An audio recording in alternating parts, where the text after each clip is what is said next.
The Zimbabwean Electoral Commission says it's confident of delivering free and fair elections. The ZEC was briefing the media a short while ago following key parliamentary and municipal by-elections this Saturday. The polls are seen as a test for President Emmerson Mnangagwa's governing party in next year's general polls. Voters were casting their ballots in 28 parliamentary constituencies. The ZEC says that polling has gone well despite some challenges which caused a few stations to open late. Some stations were affected by adverse weather, with rain hampering the opening of a few stations. There were also delays due to COVID-19 protocols. The polls generated interest in the run-up that saw President Emmerson Mnangagwa lead various campaign rallies to show up support for his ZANU-PF candidates. Opposition leader Nelson Chamisa, who is seen as the most formidable challenger to Mnangagwa, formed a new party Citizens Coalition for Change 3 months before the by-elections. So for the latest on the by-elections in Zimbabwe and how they developed, we're joined now by Tapiwa Zivira, who is in the capital, Harare. He's a journalist and communications officer for Zimbabwe Peace Project. He joins us now on the line from Harare. Tapiwa, very good evening to you, and thank you so much for speaking to us. Perhaps let's just start with those challenges that have been acknowledged by the ZEC. Tell us a little bit more about the reports that you received. Thank you so much for having us in the project and the report. We have witnessed a situation where we have had polling stations opening a little bit late. This is because we believe that Zimbabwe Electoral Commission is not being so much prepared for this election.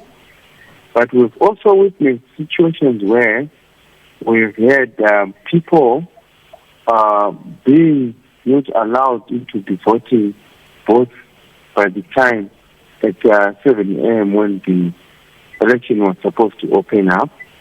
But we've also had a situation where we've witnessed fewer people coming in to vote.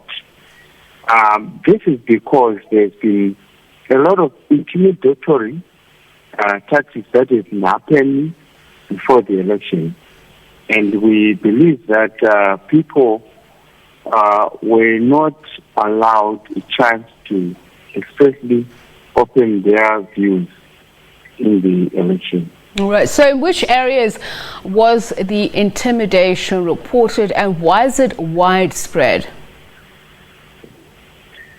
It was quite widespread. We have noted that in constituencies like Earthwest.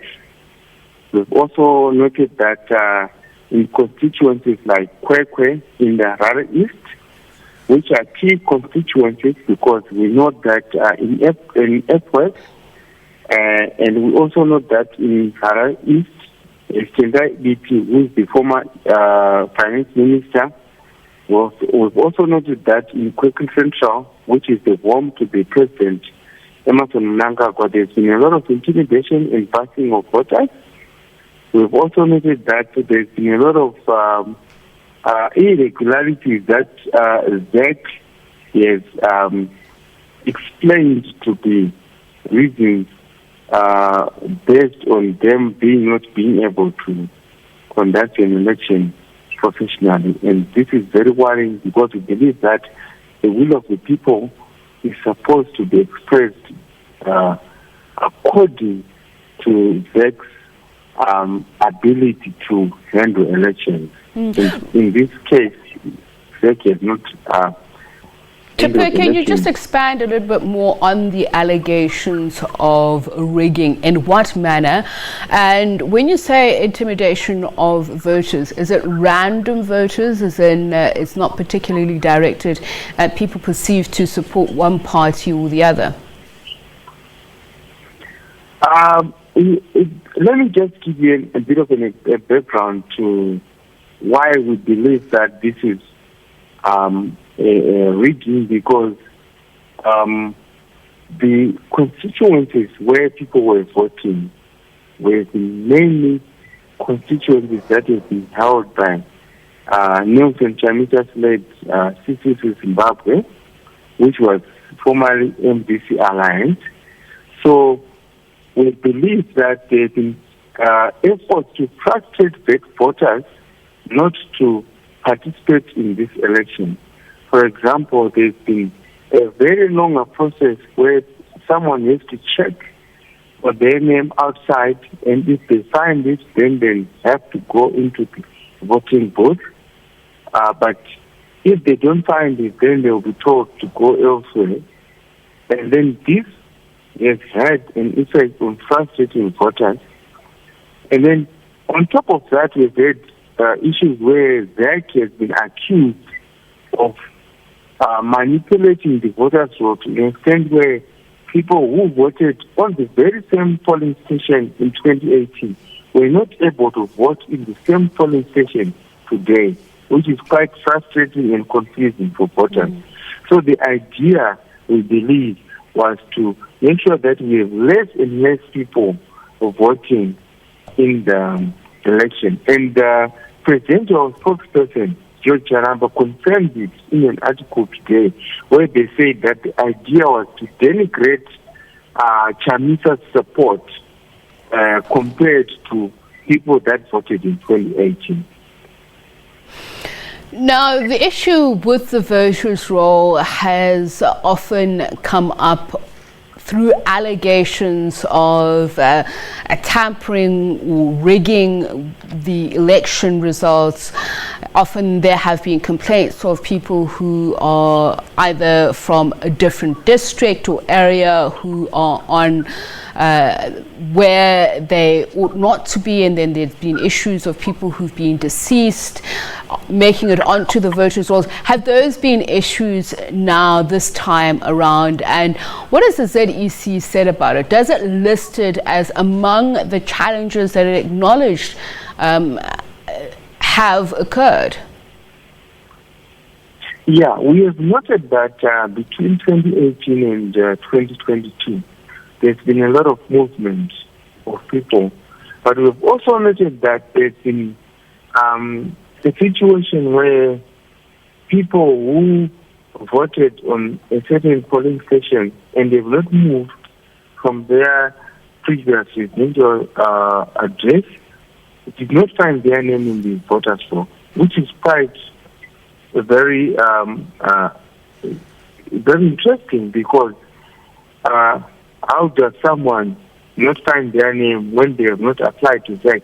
We also had the situation where people who moved from certain constituencies and applied to ZAC 3 or 2 years ago, they have not been moved to their particular constituency. We've also had the situation where we have had ZAC officials turning away people simply because they did not appear in the voters' roll. But when they go to the mobile application that shows you where you're supposed to vote, the mobile application shows you are supposed to vote at this particular polling station. But when you go there, ZAC says you're not there, you should go away. So I think it has been a very difficult process where people have been taken away from the voters' roll without their knowledge. Tapiwa, do we know what civil society organizations are saying about the atmosphere ahead of the by-elections? Was it free and fair in terms of were people, I believe there's 16 parties contesting these by-elections, were they given an opportunity to openly campaign? We know that the opposition has said that they've been intimidated. There have been reports of them being prevented from addressing their supporters. We believe that the pre-election period was very much against the opposition, especially the CCC, and we believe that what happened prior to the election not only intimidated some people from going to express themselves, but also created a situation where the ruling party abused its incumbency and openly expressed its abuse of that incumbency to say that we own the police, we own the bank, we own every other institution, and we will not allow anyone to express themselves outside what we believe. And we believe that while this by-election is marred by apathy, and we know that apathy is always there when there are by-elections, but this has been really largely a result of people being intimidated from participating, and also people being not allowed a chance to express themselves. Because, for example, we did not even have a chance to have a public holiday, or rather people not being told to go to work.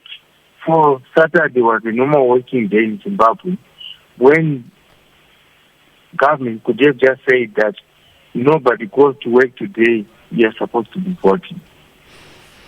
All right, thank you so much for speaking to us about those by-elections that have taken place in Zimbabwe. That there was Tapiwa Zivira, who is speaking to us from the capital, Harare. He is a journalist as well as communications officer for Zimbabwe Peace Project. Of course, we will keep our eyes peeled on those results as and when they start trickling in. You watch